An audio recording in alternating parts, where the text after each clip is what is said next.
बस geography practical में हम फर्स्ट चैप्टर कर चुके हैं। आज हम करेंगे चैप्टर नंबर 2 जिसका नाम है आंकड़ों का प्रक्रमण। अब आंकड़े हमारे पास कई प्रकार के होते हैं, जैसे वर्षा के, आयु के, फसलों के उत्पादन के, जनसंख्या के। इस तरह से हमारे पास बहुत सारे आंकड़े होते हैं जिसको हमने फर्स्ट चैप्टर में आंकड़ों का संगठन और प्रस्तुतिकरण के विषय में पढ़ा था। और अब सेकंड चैप्टर में हमारे पास इन्हीं आंकड़ों में केंद्रीय प्रवृत्ति के माप, प्रकीर्ण के माप और संबंध के माप के विषय में हम यहाँ पढ़ेंगे। सबसे पहले केंद्रीय प्रवृत्ति के माप हैं। केंद्रीय प्रवृत्ति के माप में वर्षा, ऊंचाई, जनसंख्या, इस प्रकार और कई प्रकार के जो आंकड़े होते हैं जिसमें अलग अलग प्रकार की विभिन्नताएं पाई जाती हैं। उन आंकड़ों में जो मूल्य है और उनका मान होता है उसे निकालने की आवश्यकता होती है। तो हम क्या करते हैं कि इन मूल्यों को निकालने के लिए अलग अलग विधियां अपनाते हैं जो सांख्यिकी विधियां कहलाती हैं। इन्हें हम केंद्रीय प्रवृत्ति के माप कहते हैं। इन विधियों में सबसे पहली विधि है माध्य, दूसरी माध्यिका और तीसरी है बहुलक। जिसमें माध्य जो माध्यिका होती है वो होती है उस कोटि का मान होता है जिसे हम व्यवस्थित श्रेणी के दो बराबर संख्याओं में विभाजित करते हैं। जब हमारे पास आंकड़े दिए होते हैं तो हम उन आंकड़ों को बढ़ते या घटते क्रम में व्यवस्थित करते हैं। सबसे पहले व्यवस्थित करने के बाद जो बीच वाली संख्या आती है वो माध्यिका कहलाती है। और इसके अलावा अगर हमारे पास सम संख्याएं होती हैं, वो तो अगर विषम संख्याएं होंगी तो हम बीच वाली संख्या निकालेंगे। यदि हमारे पास सम संख्याएं हैं, इवन नंबर में हमारे पास डिजिट हैं, तो हम क्या करेंगे, उसमें से जो दो बीच वाली संख्याएं होंगी उनका हम औसत निकालेंगे और वही हमारे पास माध्यिका कहलाएगा। जो सेकंड है बहुलक, जब हमारे पास आंकड़े दिए होते हैं, जब आंकड़े बार बार एक तरह के आंकड़े बार बार आते हैं, जैसे मान लीजिए हमारे पास आंकड़े दिए हुए हैं 20, 30, 40, 50, 60। इस तरह से अगर हमारे पास 60 को हम देखेंगे कि इसमें बार बार 60 आ रहा है, तो जब बार बार ज़्यादा बार जो संख्या आती है उसे हम बहुलक कहते हैं। जो ज़्यादा बार जो है बार बार उसकी आवृत्ति होती है, जिसे पुनरावृत्ति होती है, उसे हम कहेंगे बहुलक। 60 अगर हमारे पास 4 बार आ गया है, 50 3 बार आया है, 20 2 बार आया है, तो जो 60 होगा वो क्या होगा, यहाँ पर बहुलक होगा। इसी तरह से माध्य, हमारे पास माध्य निकालने के भी बहुत सारे फॉर्मूले हैं। जैसे वर्गीकृत और अवर्गीकृत में हमारे पास अलग अलग विधियां हैं जिसके बारे में आज मैं आपके पास यहाँ पर डिस्कस करूँगी। माध्य निकालने की विधियाँ, ये हमारे पास वर्गीकृत के फॉर्मूले हैं जहाँ पर हमारे पास वर्ग अंतराल ना हो। तो डायरेक्ट मेथड और इनडायरेक्ट मेथड दो हैं। डायरेक्ट मतलब प्रत्यक्ष विधि, और अप्रत्यक्ष विधि है जहाँ पर हमारे पास वर्ग अंतराल नहीं है। इसमें सिग्मा x अपॉन n है मीन का फॉर्मूला।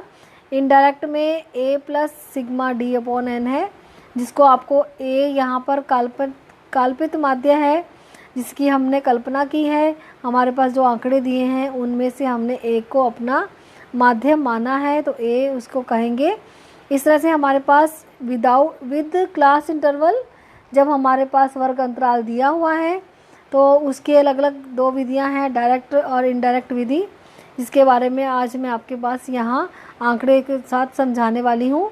ये आगे हमारे पास आंकड़े दिए हुए हैं जो आपकी प्रैक्टिकल बुक में इसी प्रकार के आंकड़े दिए हुए हैं, जिसमें ये अलग अलग ज़िले हैं, जिसमें इंदौर है, देवास, धार, रतलाम, उज्जैन, मंदसौर और शाजापुर है।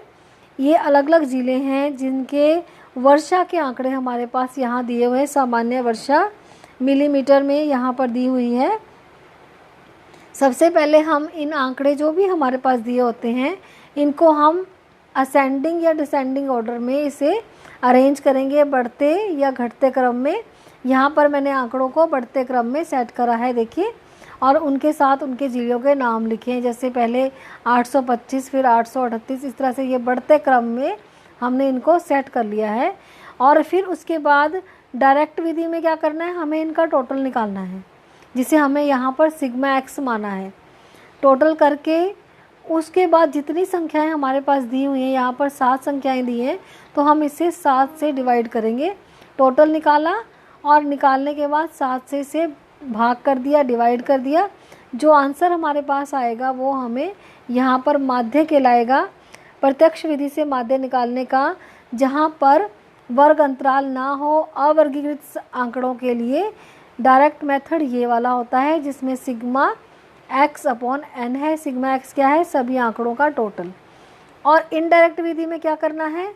इनडायरेक्ट विधि में यहाँ पर जो आंकड़े दिए हैं, इनका जो मिडल वाला आंकड़ा है, ये देखिए, ये दिए ना 7 संख्याएं दे रखी हैं, 7 में से जो बीच वाली संख्या है उसे हम कल्पित माध्य कहेंगे, a मानेंगे। अगर हमारे पास ये संख्याएं तो विषम संख्याएं हैं, ओड नंबर में दे रखी है 7 है। अगर 8 संख्याएं होती तो बीच की 2 संख्याएं हैं आती हैं, तो 2 में से हम किसी भी एक को कल्पित माध्य मान सकते हैं, a मान सकते हैं। अगर मान लो हमारे पास यहाँ पर 8 संख्याएं हैं, तो बीच की जैसे 896 और 977, इन दोनों में से किसी एक को मान सकते थे। यहाँ पर हमारे पास 7 संख्याएं हैं, तो बीच की संख्या ये वाली आ रही है, तो हमने 896 को हमने क्या माना है? a। और फॉर्मूला लगाएंगे, x जो हमारे पास मीन है किसके बराबर है? a plus sigma d upon n। अब d कैसे निकालना है? d निकालने का फॉर्मूला है x माइनस a। जो ये अज्यूम मीन माना है a हमारे पास है, उसमें से हम इन सभी संख्याओं को एक एक करके माइनस करेंगे और उसके साथ जो आंसर आएगा वो हम यहाँ लिखेंगे, वो हमारे पास d होता है। अब यहाँ पर कुछ संख्याओं के साथ मैंने माइनस लगाया है, क्योंकि 896 इन संख्याओं से बड़ा है, इसलिए जो बड़े की का साइन होता है वो यहाँ लगता है। यहाँ पर 896 के साथ माइनस लगेगा, क्योंकि 825 माइनस 896, 835 माइनस 896, तो माइनस 896 के साथ लगा हुआ है। बड़ी संख्या के साथ इनके साथ माइनस आएगा। और ये वाली संख्याएं बड़ी हैं, 896 हमारे अज्यूम मीन से ये संख्याएं बड़ी हैं, तो इनके साथ हमने माइनस नहीं लगाया।